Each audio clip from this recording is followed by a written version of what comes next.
आज हम सब आपका स्वागत करते हैं इस प्रेस कॉन्फ्रेंस में। और जैसा आपको पता है, इस प्रेस कॉन्फ्रेंस में हम शालीमार बाग में जो 10 जनवरी को सेंसेशनल मर्डर और ब्लाइंड केस था, उसके सॉल्विंग के बारे में बताएंगे।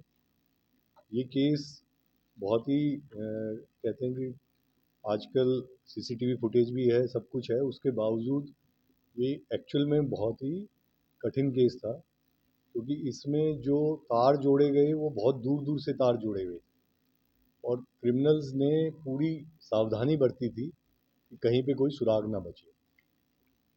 हालांकि शक भरत यादव पे शुरू से था कि क्योंकि इनका पुराना डिस्प्यूट था, बट उसका पिछले 2 साल से अता पता नहीं था। वो 2 साल से बिहार में रह रहा था, जो अब हमें पता चला जब हमने उसको वहाँ से गिरफ्तार किया। तो उसने ये सारी कॉन्स्पिरेसी रची। इसमें खास बात यह है कि 2023 में भी एक मर्डर हुआ था, जिसमें विजेंदर नाम का शख्स की हत्या हुई थी, और उससे पहले एक अटेम्प्ट टू मर्डर हुआ था, जिसके अंदर इसके भरत के भाई के ऊपर अटैक हुआ था। तो ऐसी इनकी कई साल पुरानी राइवलरी हिस्ट्री है। विजेंदर के ऊपर भी लगभग 1 दर्जन केस है, और भरत के ऊपर अब ये दूसरा केस हो गया। एक पहले मर्डर था और अब ये दूसरा। तो 10 तारीख को जब ये शुरुआत होती है, जब सुबह सुबह 10:30 बजे जो विक्टिम है वो कहीं शोक सभा से आती है अपने घर के बाहर, और मोटरसाइकिल पे ये 2 लड़के आते हैं और शूट करके चले जाते हैं। उसके बाद हमने हमारे जॉइंट सीपी नॉर्दर्न रेंज के अंदर DCP sorry additional CP Bhisham Singh north west के, और कुछ हद तक एडिशनल सीपी रोहिणी राजीव रंजन, उनके स्टाफ ने भी इसमें योगदान दिया। और बहुत सारी टीमें बनाई गई। उसको सीसीटीवी को भी चारों तरफ से ट्रेल किया गया, आगे बैकवर्ड लिंकेजेस, फॉरवर्ड लिंकेजेस, वहाँ पे जो टेक्निकली फ़ोन जो उस समय मौके पे थे उनको सबको खंगाला गया। और काफ़ी मशक्क़त के बाद इसमें फाइनली हम लोग टेक्निकली ही इस मुकाम पे पहुँचे कि शूटर को हम आइडेंटिफाई कर पाए।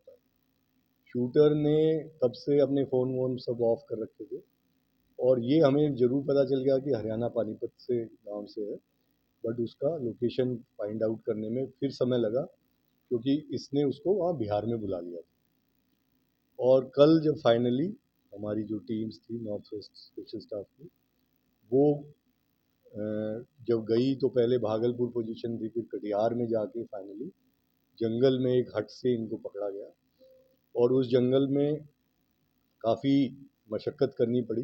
सीआरपीएफ वगैरह वहाँ पे थी, और लोकल पुलिस को भी ग्रुप में रखा गया, और फिर कल रात में इनको वापस लाया गया।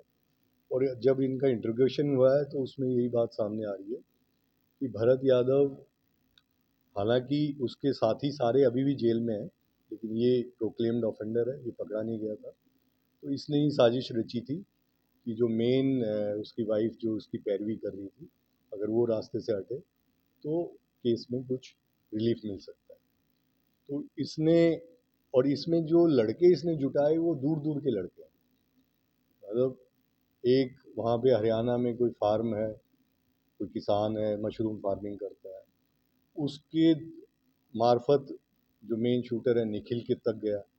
निखिल ने फिर आगे अपने दोस्त सुमित को किया, और इसमें अभी 3 4 5 लोग और भी हैं जिनकी इंट्रोगेशन अभी चल रही है। सबका रोल क्लियर किया जा रहा है, और जैसे जैसे रोल क्लियर होगा तब उनकी अरेस्ट भी डाल देंगे हम आज का या कल में। क्योंकि अभी जब इतनी दूर से हम उनको लेके आए हैं तो काफ़ी विरोधाभास है उनके बयानों में। और कुछ, क्योंकि हर आदमी ये कहता मैं तो निर्दोष हूँ, जब तक उसको हम कोरोबरेट नहीं कर लेते सारे सबूतों और एविडेंस के साथ, तो तब तक वो अपने निर्दोष की कहानी सुनाता रहता है। लेकिन इनके पुख्ता एविडेंस थे, इन तीनों को तो अरेस्ट कर लिया है, बाकी की भी कार्रवाई जल्दी ही अमल में लाई जाएगी। तो इस केस में कोऑर्डिनेशन बहुत ज़बरदस्त रहा है कि एक टीम ने टेक्निकली उस नंबर को निकाला और उस आदमी की शिनाख्त की, दूसरी टीम ने वहाँ जाके बिहार में इतनी अच्छी रेड की, और पहले ही दिन, वरना इतनी दूर जब आप जाते हो तो बहुत कम चांस होता है कि पिन पॉइंट जंगल में जाके किसी आदमी को रातों रात उठा के ले आए। तो वो भी बहुत ज़बरदस्त काम है। तीसरा, जो इधर पे जो लोकल लॉजिस्टिक प्रोवाइडर थे, मोटरसाइकिल दी है, वेपन्स दिए, उन पे भी कई